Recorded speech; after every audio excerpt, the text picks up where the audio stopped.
हरे कृष्ण। सुने फाल्गुन मास के शुक्ल पक्ष की आमलकी एकादशी की व्रत कथा। आमलकी एकादशी की एक पौराणिक कथा के अनुसार एक समय की बात है, धर्मराज युधिष्ठिर श्री कृष्ण से बोले, हे जनार्दन, आपने फाल्गुन के कृष्ण पक्ष की विजया एकादशी का सुंदर वर्णन सुनाया।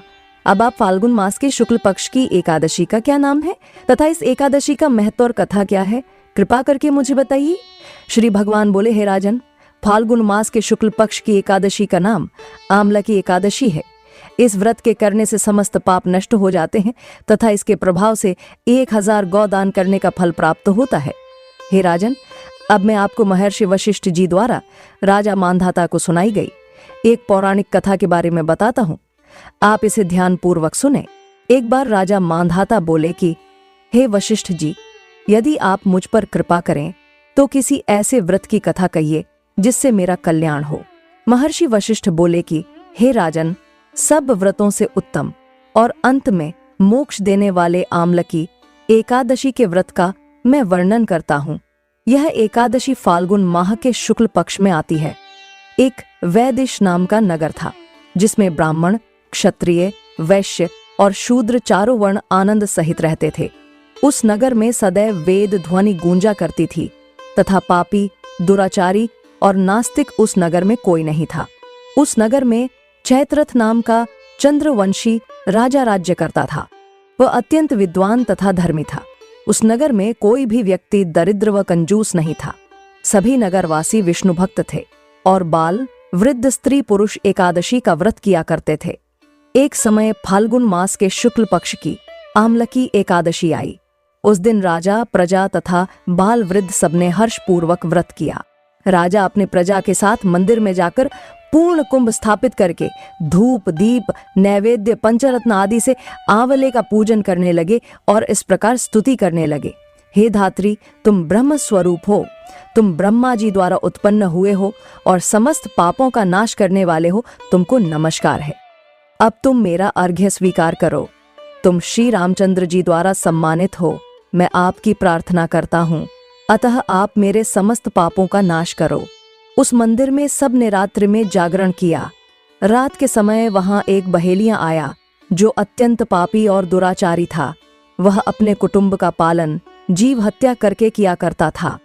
भूख और प्यास से अत्यंत व्याकुल वह बहेलिया इस जागरण को देखने के लिए मंदिर के एक कोने में बैठ गया और विष्णु भगवान तथा एकादशी महात्म्य की कथा सुनने लगा। इस प्रकार अन्य मनुष्यों की भांति उसने भी सारी रात जागकर बिता दी। प्रातः काल होते ही सब लोग अपने घर चले गए तो बहेलिया भी अपने घर चला गया। घर जाकर उसने भोजन किया। कुछ समय बीतने के पश्चात उस बहेलिये की मृत्यु हो गई, मगर उस आमलकी एकादशी के व्रत तथा जागरण से उसने राजा विदुरथ के घर जन्म लिया और उसका नाम वसुरथ रखा गया। युवा होने पर वह चतुरंगिनी सेना के सहित तथा धन धान्य से युक्त होकर 10,000 ग्रामों का पालन करने लगा। वह तेज में सूर्य के समान, कांति में चंद्रमा के समान, वीरता में भगवान विष्णु के समान और क्षमा में पृथ्वी के समान था। वह अत्यंत धार्मिक, सत्यवादी, कर्मवीर और विष्णु भक्त था।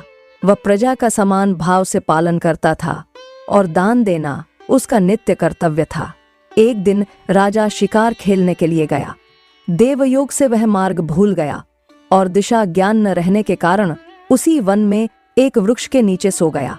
थोड़ी देर बाद पहाड़ी म्लेच्छ वहां पर आ गए और राजा को अकेला देखकर मारो मारो शब्द करते हुए राजा की ओर दौड़े। म्लेच्छ कहने लगे कि इसी दुष्ट राजा ने हमारे माता, पिता, पुत्र, पौत्र आदि अनेक संबंधियों को मारा है तथा देश से निकाल दिया है, अतः इसको अवश्य मारना चाहिए। ऐसा कहकर वे म्लेच्छ उस राजा को मारने दौड़े और अनेक प्रकार के अस्त्र शस्त्र उसके ऊपर फेंके।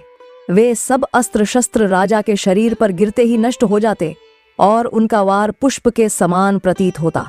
अब उन म्लेच्छ के अस्त्र शस्त्र उलटा उन्हीं पर प्रहार करने लगे, जिससे वे मूर्छित होकर गिरने लगे।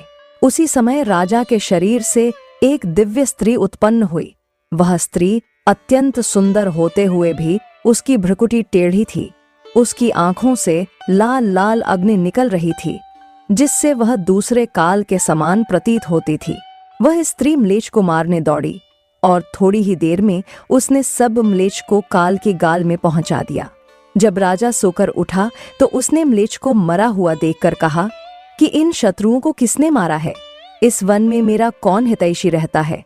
वह ऐसा विचार कर ही रहा था कि आकाशवाणी हुई, हे राजा, इस संसार में विष्णु भगवान के अतिरिक्त कौन तेरी सहायता कर सकता है?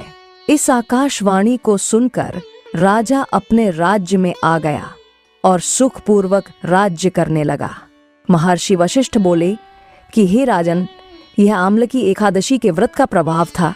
जो मनुष्य इस आम्लकी एकादशी का व्रत करते हैं वे प्रत्येक कार्य में सफल होते हैं और अंत में विष्णु लोक को जाते हैं। बोले जय श्री हरि विष्णु।